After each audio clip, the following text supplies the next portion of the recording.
Saludos, bienvenidos a la gran campaña Mira hacia Dios. Hacia Él debemos fijar nuestros ojos. Por eso hoy tenemos con ustedes el tema titulado Dios es Santo a cargo del pastor Félix Hyde Cortés.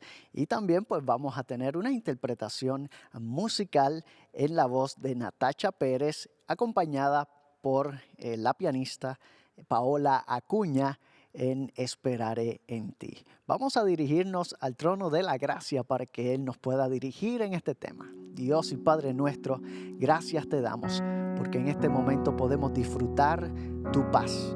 Gracias por tu perfección y porque sabemos que eres santo y a ese Dios santo adoramos y glorificamos con todo nuestro ser, con todo nuestro corazón. Bendice al pastor Félix Cortés, también a las intérpretes que estarán alabando y glorificando tu nombre en Mira hacia Dios. Gracias por tu amor y gracias por este bello canal y las personas que nos sintonizan. En el nombre de Jesús. Amén.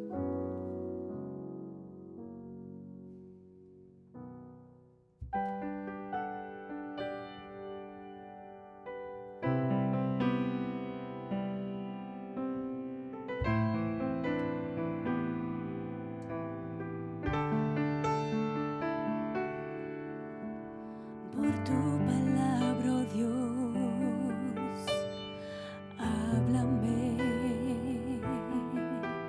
Mi pensar fijado en ti, tuyo es mi corazón. Creador eres tú, esperaré en ti. Necesito tu presencia, te anhelo más y más. Me rindo a ti tal como soy, restáurame, Señor. Recoge mis pedazos, renueva mi alma hoy. Me entrego a ti entero y todo lo que soy, tu sierva humilde, esperaré en ti, Señor.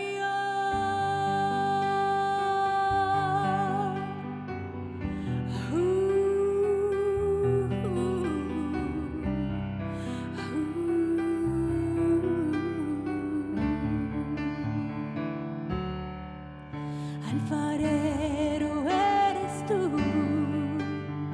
moldéame, Señor. Aliento de vida soplará sobre mi alma. Toma mi vida, transfórmame, Señor. Necesito tu presencia, te anhelo más y más. Me rindo a ti tal como soy, restáurame, Señor.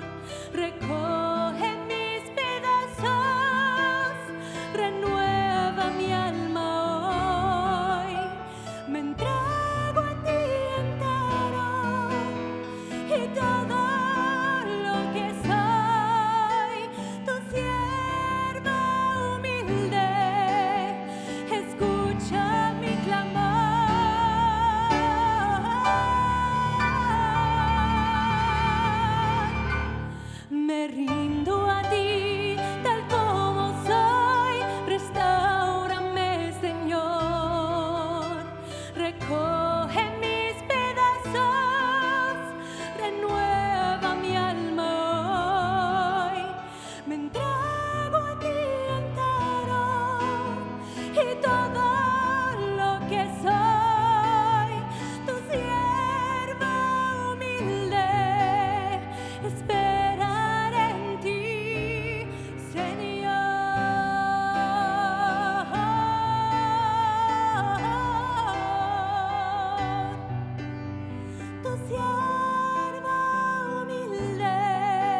Gracias Natasha, gracias Paola por este canto tan precioso. Esta ocasión vamos a reflexionar en un tema muy interesante, muy importante acerca de la santidad de Dios. ¿A qué nos referimos cuando decimos que Dios es santo? ¿Qué quiere decir esa palabra santo? La palabra kadosh, santo, kadosh en hebreo, significa literalmente que Dios es único. Pero, ¿por qué es importante esta expresión de que Dios es único? Para entender esta expresión, nuestra reflexión nos va a llevar a un pasaje muy conocido por todos, Isaías capítulo 6, versículos 1 al 3.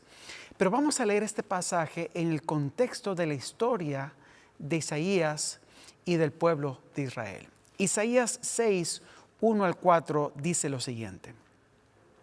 En el año que murió el rey Usías, vi yo al Señor sentado sobre un trono alto y sublime, y sus faldas llenaban el templo.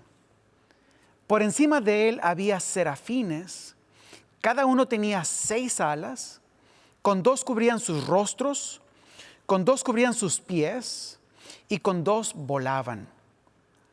Y el uno al otro daba voces diciendo: Santo, Santo, Santo, Jehová Dios de los ejércitos. Toda la tierra está llena de su gloria. Y los quiciales de las puertas se estremecieron con la voz del que clamaba, y la casa se llenó de humo. Esta visión fue dada a un joven de la casa real llamado Isaías. Fue dado en el año en que murió el rey Usías. La tradición dice que Isaías era primo del rey Usías. Por tanto, Isaías era parte de la casa real. Eso es lo que dice el comentario bíblico adventista. Probablemente, dicen otros comentarios, era el historiador de la corte. Este profeta, Isaías, mantuvo su ministerio hasta el tiempo de Ezequías y la invasión de Sennacherib, y lo que indicaría más de 50 años como profeta. La tradición judía dice que Isaías murió durante el reinado de Manasés, quien lo aserró en 2, lo partió en 2, lo cortó en 2.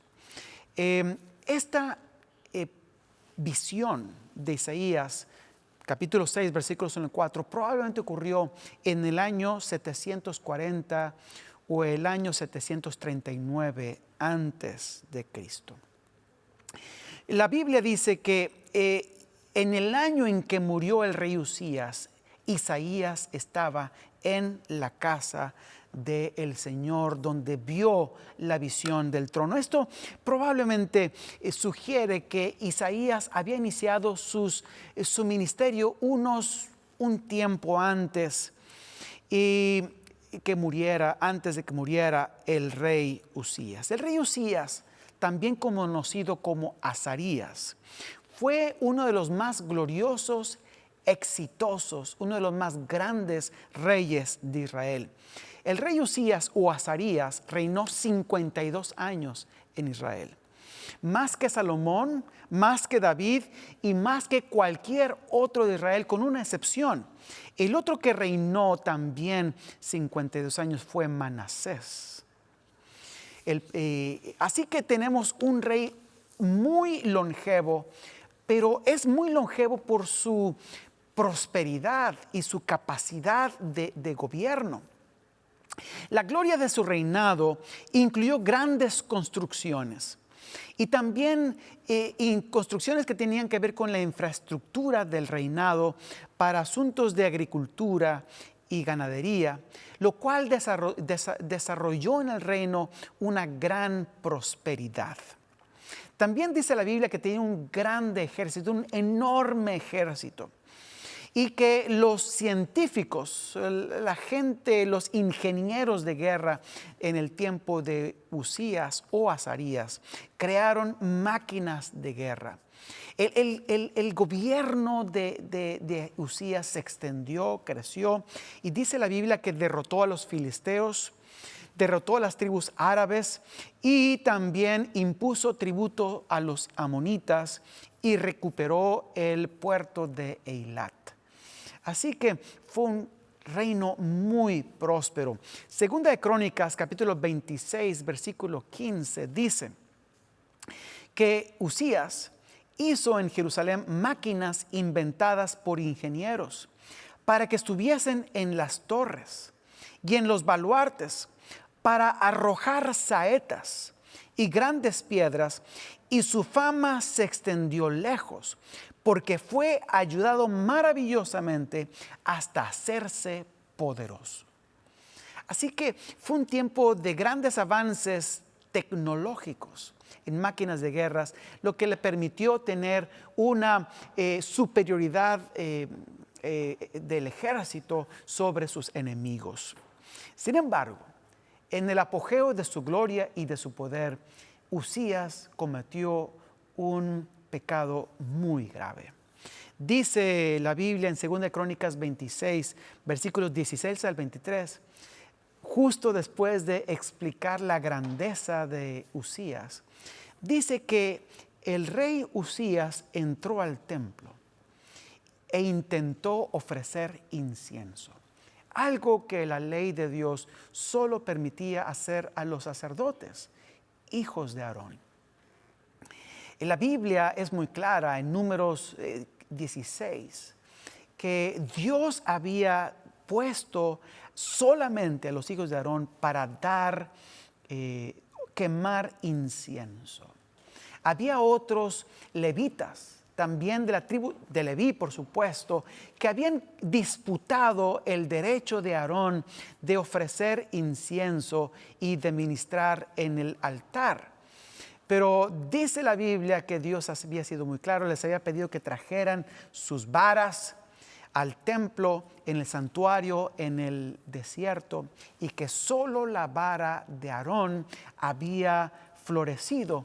Y esto fue una indicación de que solo los hijos de Aarón podían ministrar delante del Señor y quemar incienso. Sin embargo, Usías, por su gran poder y la arrogancia que da la prosperidad y el poder sobre los enemigos, dice que entró al templo y quiso quemar incienso. Cuando él hace esto, dice la Biblia que Azarías, el sacerdote de aquel momento, acompañado por 80 sacerdotes también, hombres valientes, se opusieron al rey poderoso y le dijeron: no te corresponde a ti, rey Usías, quemar incienso delante de Dios, solo a los hijos de Aarón. Y cuando el rey fue reprendido, este rey poderoso, orgulloso, fue reprendido por los sacerdotes, se enojó, y cuando quiso ordenar pues la aprehensión y quizás la muerte de estos sacerdotes, dice la Biblia que Dios intervino. Dice que en ese momento, ante la soberbia y la irreverencia del rey, la lepra brotó en la frente de Usías.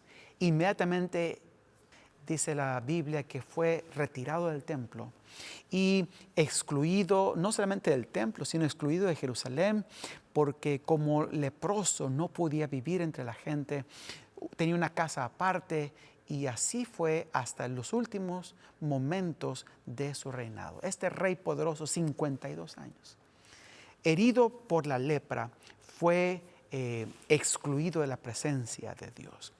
Eso es lo que ocurrió los años anteriores a que Usías recibiera la visión de la santidad de Dios, el trono de Dios alto y sublime. Pero la escena nacional de la tragedia de la lepra del rey Usías, este rey poderoso y victorioso, exitoso, también iba acompañada por grandes acontecimientos en el escenario internacional. Un reino muy fuerte, muy cruel, se empezó a elevar en el norte de Israel, Asiria. Tiglat-Pileser III, rey de Asiria, tomó el trono 5 años antes de la muerte del rey Usías.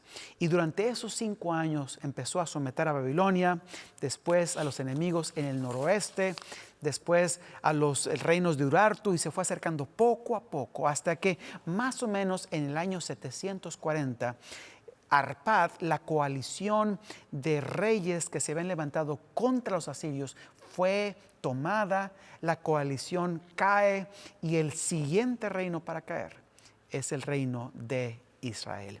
Es en estas circunstancias graves, muy difíciles desde el punto de vista internacional y desde el punto de vista nacional, con un rey herido de lepra, que Usías recibe la noticia, recibe la experiencia de ver la visión del Señor. Dice el libro Profetas y Reyes, página 228, que Isaías había estado queriendo rehuir las responsabilidades de ser profeta cuando recibió esta visión. Él no quería ser profeta en el contexto tan grave de la aproximación del imperio asirio. Isaías capítulo 1:6 también nos dice que la condición del rey herido de lepra, que muere de lepra en el año en que Isaías recibe la visión, representaba también la situación moral del pueblo de Israel. Dice Isaías capítulo 1, versículo 6, que el pueblo de Israel, desde la planta del pie hasta la cabeza, no hay en él cosa sana, sino herida, hinchazón y podrida llaga. No están curadas, ni vendadas, ni suavizadas con aceite. La situación del pueblo es como un pueblo leproso de pies a cabezas. Así como el rey que había sido herido con lepra, pero cuando muere de lepra, sin duda alguna, esa lepra se ha extendido hacia todo su cuerpo. Así estaba moralmente el pueblo de Israel. Mientras Isaías lucha con el llamado de Dios al ministerio profético y mientras piensa en la misión, en el llamado de Dios y de las probabilidades de tener éxito en su ministerio ante circunstancias tan difíciles, Isaías va al templo. Y dice la Biblia ahí en Isaías capítulo 6, versículos 1 en adelante, que acabamos de leer, que el templo, el velo del templo se eleva. Y cuando Isaías no ve el arca del pacto que había hecho Moisés en el desierto y que había sido llevada y colocada en el lugar santísimo dentro del templo. El arca del pacto representaba el trono de Dios. Isaías no ve el arca del pacto. Lo que Isaías ve es el trono de Dios, alto y sublime. No vio los querubines esculpidos en oro. Vio a los serafines ardientes y contempló la escena de adoración alrededor del trono de Dios, el trono del universo. Eso es lo que Isaías ve, este trono alto y sublime. Conforme la mirada de Isaías empieza a elevarse para contemplar este trono que está en el cielo más alto, donde Dios está sentado, sus faldas, dice la Biblia, llenan el templo y llenan de gloria el templo de Dios. Isaías se siente cada vez más pequeño ante esta visión enorme. La escena está llena de gloria. La Biblia describe a Dios como aquel que habita en luz inaccesible. Y la escena que Isaías ve es una escena de luz. Y los serafines, como dije, saraf, esta palabra hebrea significa los que arden. Estos serafines son como seres ardientes, llenos de luz, poderosos. Toda la tierra, dice Isaías, no solamente el templo es lleno de la gloria de Dios, sino que toda la tierra se llena con la gloria de Dios. La luz ilumina todo alrededor de Isaías. Jerusalén, los collados alrededor y toda la tierra llena de la gloria y del trono de Dios. Imaginen cómo se veía ante esta luz tremenda de la gloria de Dios, cómo se veía Isaías. las pequeñas imperfecciones se hacen cada vez más evidentes. A veces me ha tocado estar en algunos lugares donde hay unos espejos con luz, pero espejos que tienen aumento, que alumbran el rostro para hacer limpieza y las imperfecciones que normalmente no se ven. Con esta luz y con estos espejos que magnifican la imagen, se nota toda imperfección, todo defecto de la piel. Yo me imagino que Isaías se sintió así. Toda imperfección, todo defecto magnificado, evidente, claro a la vista de todos. La Biblia dice que lo que los santos seres en la presencia de Dios dicen es que Dios es santo. Santo, santo, santo, dice los querubines ante la presencia de Dios. ¿Qué significa que Dios es santo? Yo, como dije hace un momento, santo significa que Dios es único. Pero ¿a qué se refiere esto de que Dios es único? Bueno, en el libro de Isaías, la expresión el Santo de Israel, este epíteto, es utilizado por el libro de Isaías más que cualquier otro libro del Antiguo Testamento o de la Biblia. Este título aparece 31 veces en la Biblia. De esas 31 veces, aparece 26 veces en el libro de Isaías. Es decir, que esta expresión Santo de Israel aparece 26 veces en el libro de Isaías y 5 veces fuera en otras partes. Además, la referencia de que Dios es santo aparece un total de 33 veces, además de eso, en el libro de Isaías. Mientras que aparece la referencia a Dios como santo 26 veces fuera en el Antiguo Testamento. Así que esta expresión Dios es santo es muy especial del libro de Isaías. ¿Qué significa esto? Bueno, en primer lugar, Dios es santo está relacionado en el libro de Isaías con la gloria, con la exaltación, con el poder, con el misterio de Dios. El hecho de que Dios es santo es que Dios alto, sublime, glorioso, que Dios es poderoso, que está separado de todo lo demás. Por eso es que está arriba en el cielo. Por eso es que tiene un trono alto y sublime. Esta altura habla de la diferencia entre Dios y el hombre. Habla de diferencia entre poder y grandeza entre Dios y el hombre. Sin embargo, cuando Isaías ve a Dios, este trono alto y sublime, y contempla la gloria de Dios, es muy interesante que Isaías no dice, ay de mí que soy hombre, que me siento como un gusano. Fíjense que Isaías no dice, me siento como un gusano. No dice, me siento pequeñito. No me dice, me siento como un ser ínfimo. No. Es muy interesante que Isaías dice que él se siente como un hombre impuro. Y este es otro aspecto de la santidad de Dios. De que Dios es recto. Dios es recto. Miren, Isaías capítulo 6, versículo 5 dice, entonces dije, ay de mí que soy muerto, porque siendo hombre inmundo de labios y habitando en medio de pueblo que tiene labios inmundos, han visto mis ojos al Rey, Jehová de los ejércitos, de labios inmundos. Es decir, la diferencia que Isaías nota, la más importante diferencia que él nota entre Dios y él, no es el poder y la grandeza de Dios, es la rectitud, la justicia, la perfección moral, la ausencia de todo pecado, de toda maldad, como dice 1 Juan 1:5, la ausencia de toda tiniebla en Dios. Dios es todo luz, todo verdad, todo fidelidad, todo amor, toda abnegación. es todo perfección moralmente. Y cuando Isaías se contempla a sí mismo, dice, ay de mí que soy un hombre impuro de labios. Voy a hablar un poquito más adelante de esto, qué significa ser impuro de labios. Pero antes de ir en la dirección de esto de impuro de labios, quiero decir algo más.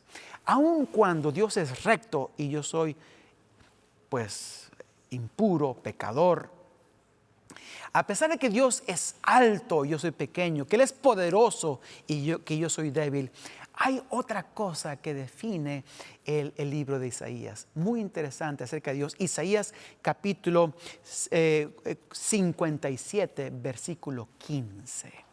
Isaías 57, 15 dice, porque así dijo el alto y sublime, el que habita la eternidad y cuyo nombre es el Santo.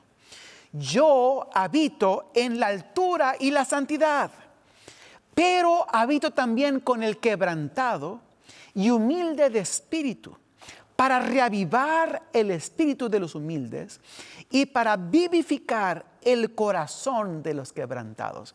Dios es alto y sublime, pero habita con el humilde, con el quebrantado de espíritu, con aquel que reconoce su propia fragilidad en la presencia de Dios. ¿Saben ustedes que ante la grandeza de Dios, ante la gloria de Dios, el orgullo humano es ridículo? Por eso no hay nada que Dios aborrezca más que la arrogancia y el orgullo. Dios está cercano al humilde, al quebrantado. Está lejano al orgulloso, al pretencioso, porque el orgulloso siente que no necesita ayuda. Cuando nosotros reconocemos la necesidad de ayuda de Dios, dice que podemos humillarnos bajo la poderosa mano de Dios y Él nos librará en el momento apropiado. Dios habita con el pobre, con el humilde, para revivar el espíritu y para dar vida al corazón de los quebrantados. Interesante. Este Dios poderoso en el corazón del humilde. Interesante que otro aspecto de la grandeza de Dios es que Éxodo 40, versículo 34, describe lo que ocurrió cuando Moisés dedicó el tabernáculo hecho para habitación de Dios en el desierto. Y dice allí, Éxodo capítulo 40, versículo 34, dice, entonces una nube cubrió el tabernáculo de reunión y la gloria de Jehová llenó el tabernáculo. Llenó el tabernáculo. Fíjense, la gloria de Dios llenó el tabernáculo. Pero es muy interesante que en el libro de Isaías, cuando él ve la visión de Dios, y sus faldas llegan hasta el templo, cubren el templo, dice que la gloria de Dios llena la tierra. Toda la tierra está llena de gloria de Dios.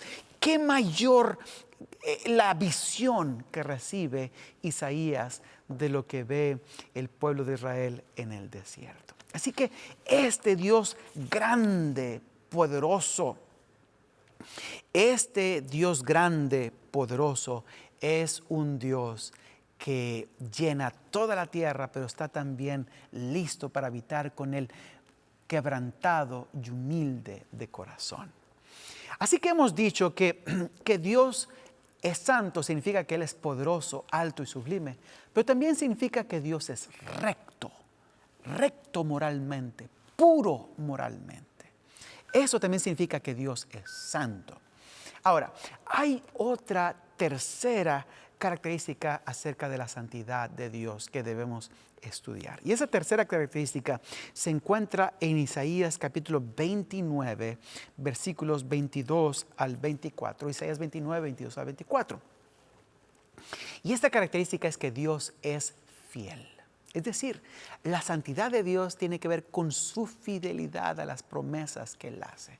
Él es único, porque solo Dios puede cumplir toda promesa que Él hace. Cuando un ser humano hace una promesa, Él siempre debe decir, si Dios quiere, si Dios lo permite, yo voy a hacer esto. Porque el ser humano no tiene control sobre su vida, no tiene control sobre el mañana, sobre el futuro. Dios sí lo tiene. Dios es fiel, cumple sus promesas. Dice Isaías 29, 22 a 24, por tanto Jehová que redimió a Abraham, dice así a la casa de Jacob, no será ahora avergonzado Jacob, ni su rostro empalidecerá. Porque verá a sus hijos, que al considerar la obra de mis manos en medio de ella, santificarán mi nombre. Santificarán al Santo de Jacob y temerán al Dios de Israel, y los extraviados de espíritu aprenderán inteligencia y los murmuradores aprenderán la lección. Aquellos que confían en Dios no serán avergonzados porque Dios cumple sus promesas. Y dice que cuando Dios cumple sus promesas, sus hijos los santifican. ¿Qué significa los santificarán? Significa declararán el hecho de que Dios es único, de que Dios, a diferencia de los hombres y de cualquier otra criatura, Dios sí puede cumplir sus promesas. Eso lo hace único. Los hijos de Dios, cuando Él cumple sus promesas, los santifican, diciendo, Él es diferente, Él es único, Él es algo que nadie más puede hacer. Él cumple sus promesas. Por lo tanto, la casa de Jacob no se avergonzará. Ninguna persona que confía en Dios será avergonzada. Nadie que confía en Dios pasará vergüenza por causa de haber confiado en Dios. Así que dice la Biblia también que hay una cuarta razón por la cual, que está relacionada con la idea de que Dios es santo. Y esta cuarta característica de Dios es santo es que Dios es creador y es redentor.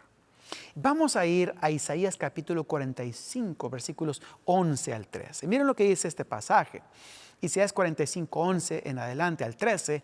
Así dice Jehová, el Santo de Israel, el que lo formó, preguntadme de las cosas por venir.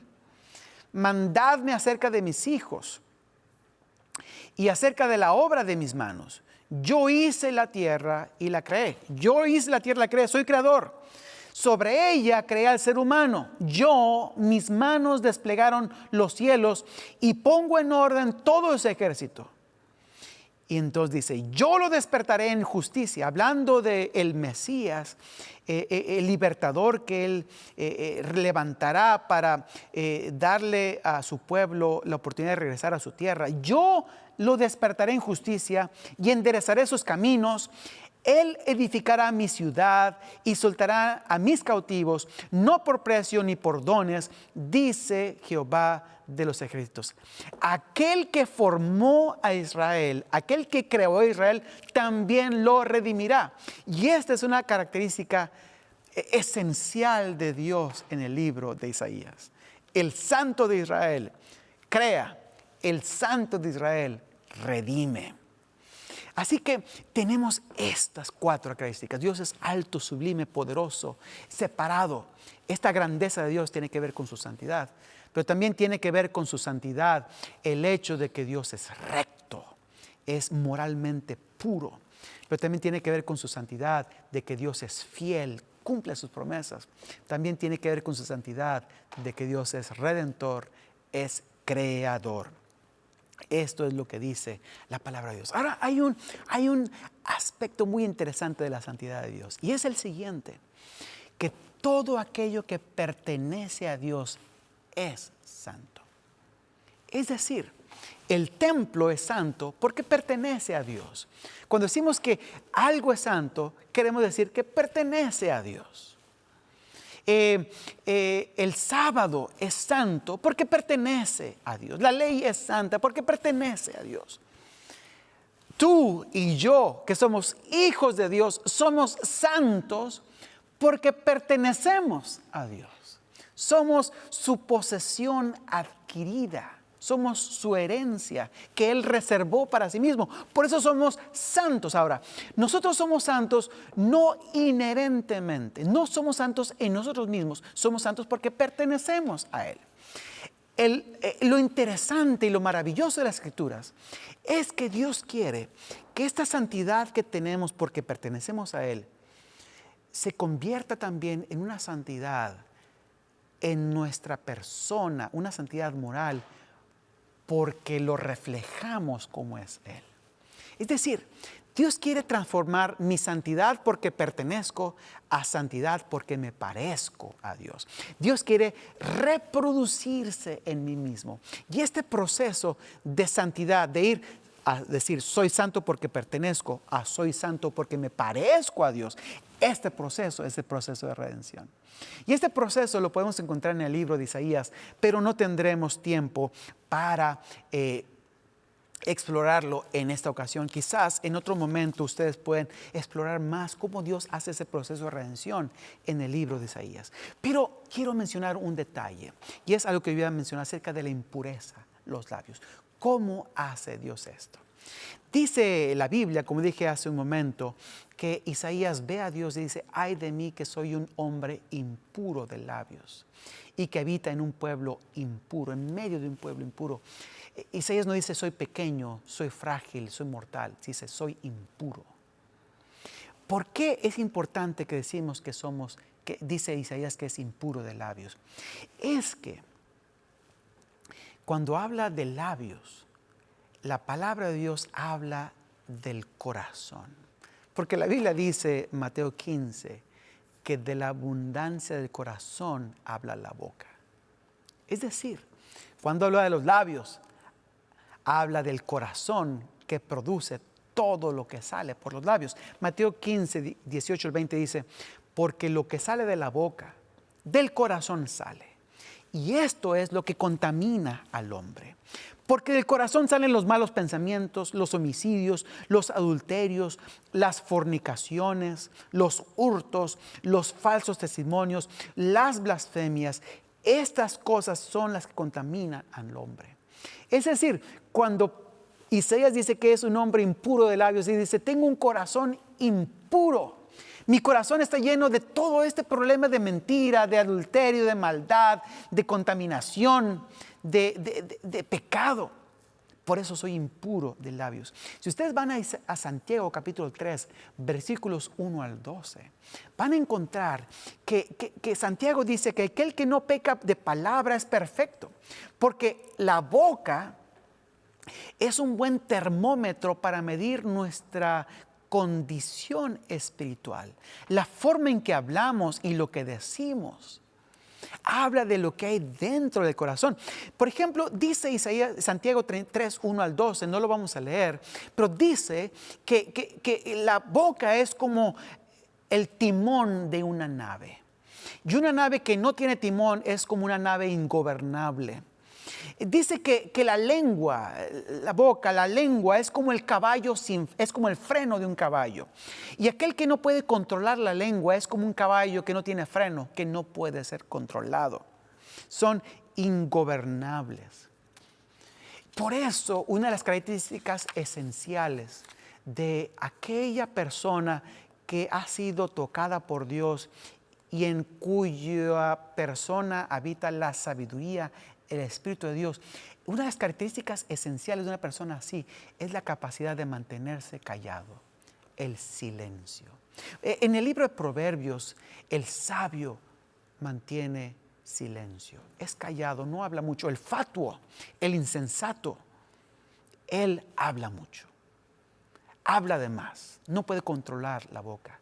El sabio tiene control sobre la boca. Soy impuro de labios. Por eso, cuando le decimos a Dios, Señor, transfórmame, lo que le estamos diciendo es decir, transforma mi corazón para que todo lo que salga por mi boca sea puro, sea perfecto, sea santo.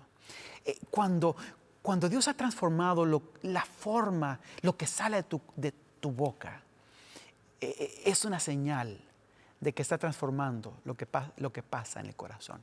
Ahora, por supuesto, cuando hablamos en público, cuando hablamos con los amigos, puede ser que controlemos lo que decimos.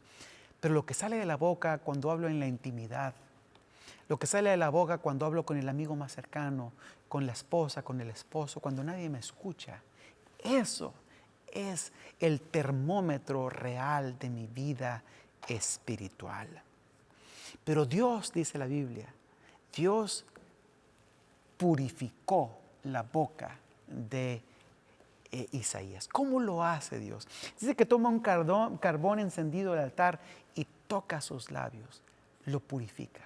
Es a través del sacrificio de Cristo Jesús, que murió en la cruz por nuestros pecados, que Dios purifica nuestro ser.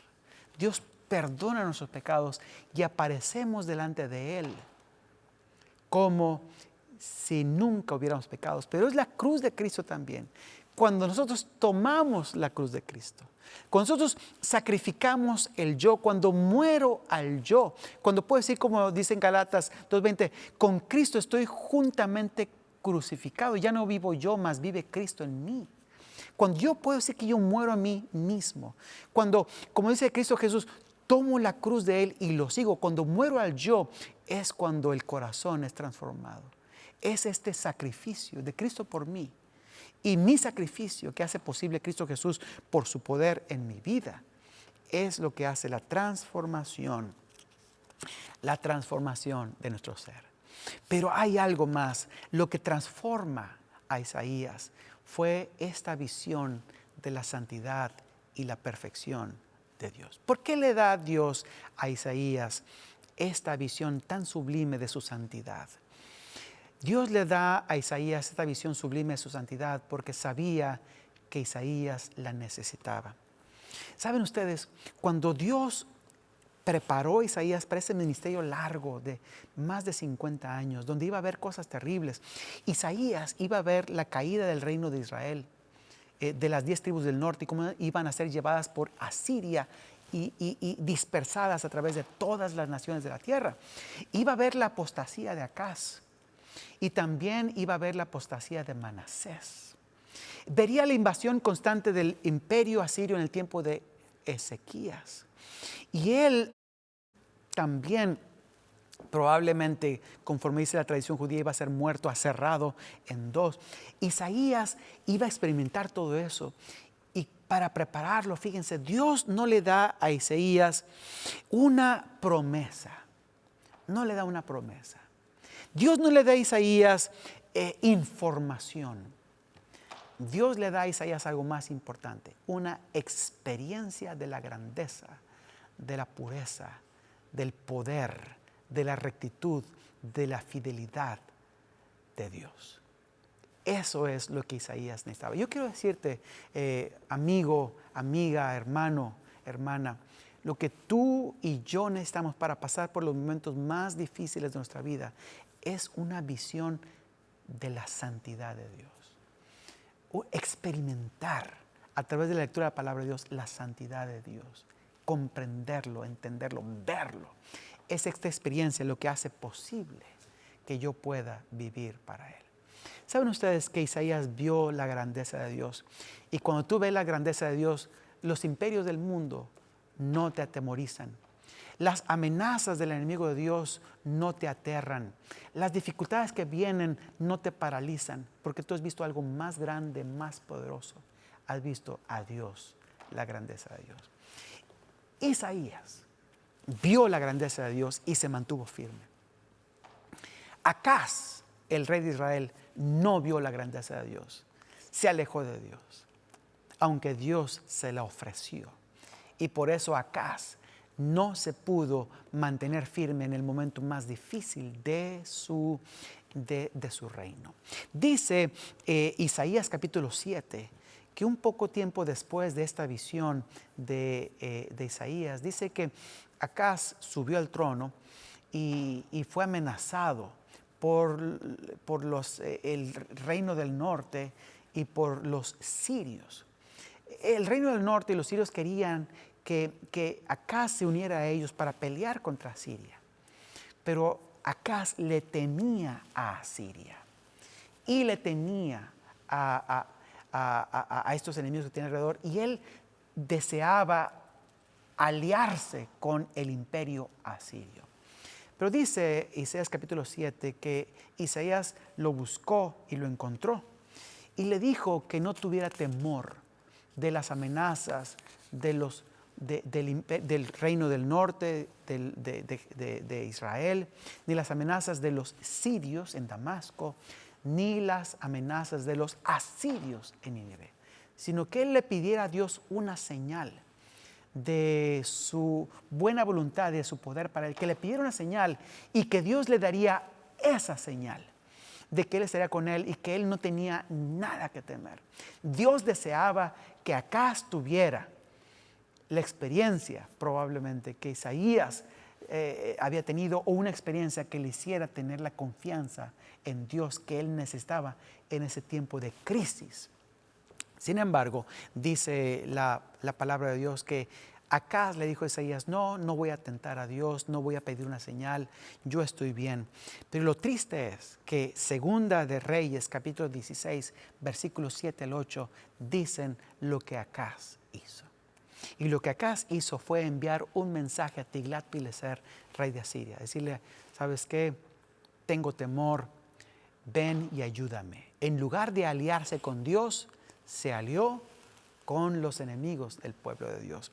Segunda de Reyes 16, versículos 7 y 8 dice: entonces Acaz envió embajadores a Tiglat-Pileser, rey de Asiria, diciendo: yo soy tu siervo y tu hijo. Sube y defiéndeme de mano del rey de Siria y de mano del rey de Israel, que se han levantado contra mí. Y tomando Acaz la plata y el oro que se halló en la casa de Jehová y en los tesoros de la casa real, envió al rey de Asiria un presente.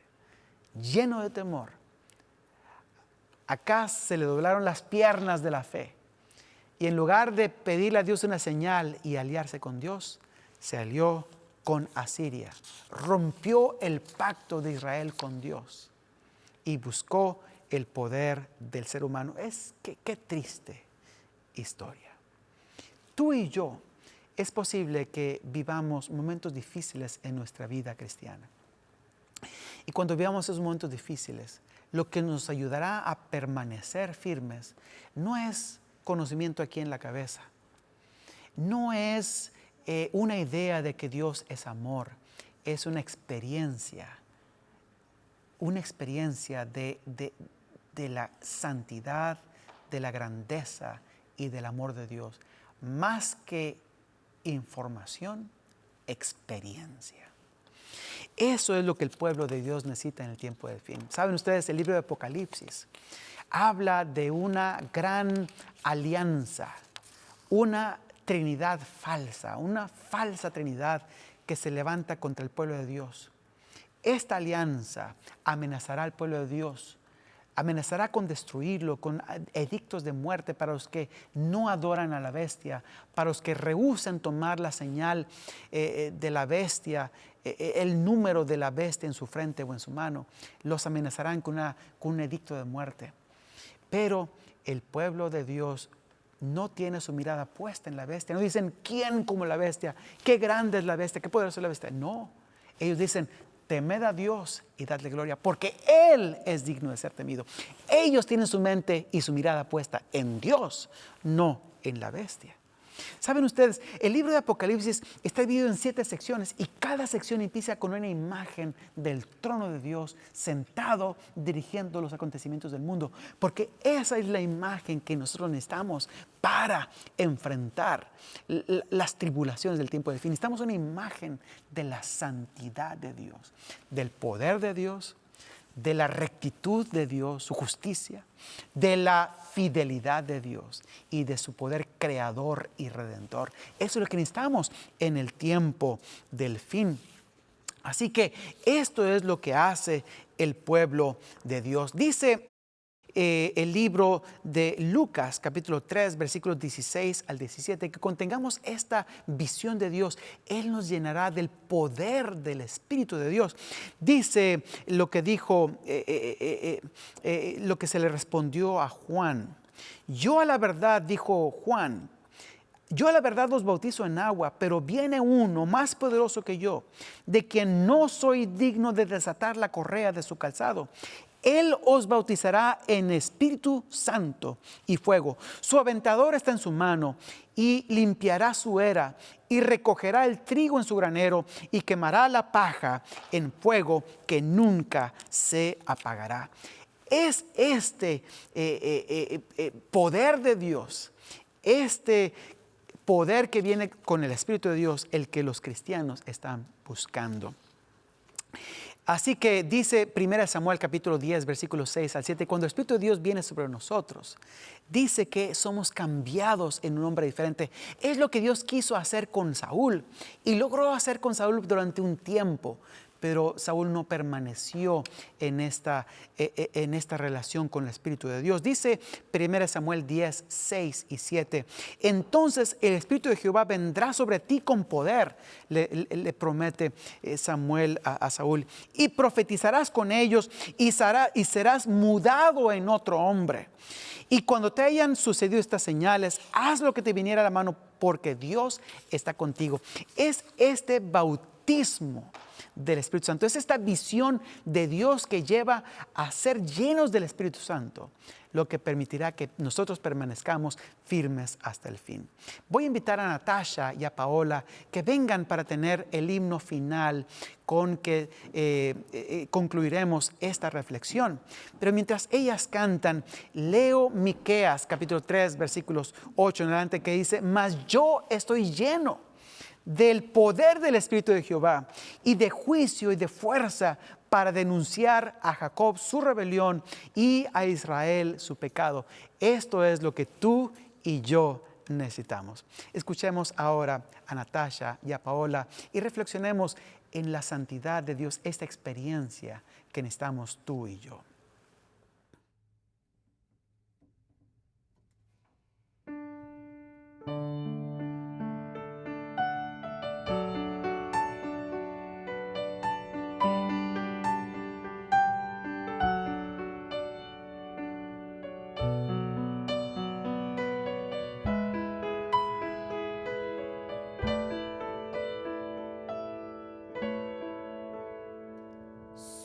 Sublime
Gracias, Natalia Paola, por este precioso canto, Sublime Gracia. Eso es lo que Isaías vio en el templo. Termino con esa expresión que tenemos en Isaías capítulo 57, versículos 14 y 15. Una expresión muy importante que habla de Dios. Dice, el alto y sublime, que habita en la eternidad, habita también con el quebrantado y el humilde de corazón. Si tú sientes que al venir ante la presencia de Dios no eres lo que deberías de ser, que no eres lo que quisieras ser, que Dios es demasiado perfecto para lo que tú eres, permítele al Señor que Él en esta noche o en este momento venga ante ti como el Dios santo que redime, como el Dios santo que crea un nuevo ser en ti y que transforme, purifique tus labios. Y al purificar tus labios, esté purificando tu corazón de donde proviene todo lo que decimos y todo lo que hacemos. Y que al tocar tu corazón, transforme tu ser entero y te haga limpio, puro delante de la presencia del Señor. Te invito para que hagamos una oración para terminar este momento. Padre Celestial, gracias por tu palabra. Gracias por la imagen de Dios como un Dios santo, perfecto, pero también un Dios que habita con el quebrantado y humilde de corazón, un Dios que es fiel a sus promesas, un Dios que es justo, pero también, Señor, un Dios que es creador y que es redentor de cada uno de nosotros. Gracias por esta visión que nos has dado a través de tu palabra. Te lo pedimos en Cristo Jesús. Amén.